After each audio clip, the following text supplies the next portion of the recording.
سلام همراهان عزیز. درس 14 ما نام دارد برای فتح قله های موفقیت آماده شوید. وینس لامباردی میگوید که پیروز شدن یک موفقیت زودگذر نیست بلکه دائمی است. وقتی یک کوهنورد میخواهد به قله برسد باید به دره بیاید و سپس به قله دیگر حرکت کند.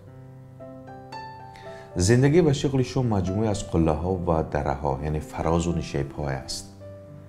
زندگی فرایندی است از 2 قدم به پیش و 1 قدم به عقب. تمامی زندگی شادی انسان از فراز و نشیب‌های زیادی تشکیل شده است. گاهی وقتا یک تغییر در تجارت میتواند سبب تحولی عمده مهم در کار شما شود.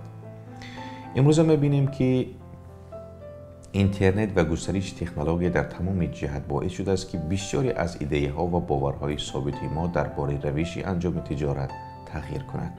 چشمانداز طولانی از کار داشته باش. در هر کاری که انجام میدهی نظر بلند باش. برای 2، 3، 4 و 5 سال آینده نقشه کش. نگذار در مسائل عاطفی غرق شوی و به روزمرگی گرفتار شوی. به خاطر داشته باش که هر چیزی در زندگیت بلندی و پستی دارد. خونسرد باش و با آرامش خیال کارهایت را به سوی هدف انجام ده. وقتی هدفها و طرح‌های روشنی داشته باشید که هر روز کار میکنید، سالخوردگی خط پیشرفت زندگیتان به طرف بالا خواهد رفت. تمرین عملی میگوید که فراز و نشیب‌های کلید زندگی مالی خود را بشناس. در کجای بازار است؟ چگونه تغییر میکند و چی کار باید کنی که خودت را با آن تغییرات نزدیک کنی؟ امروز چه قدم‌هایی باید برداری تا افضلیت‌های جهانی نو را فردا استفاده کنی؟ پاسخ شما هر چی که باشد این قدم‌ها را بردار و برای پاسخ دقیق یافتن حتما بنویسید.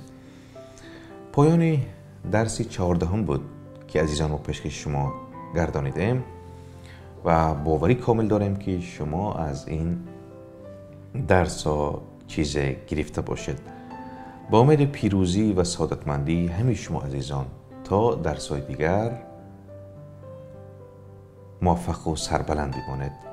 با خیرت بمانید تا بهترین ها را بشنوید و بخوانید.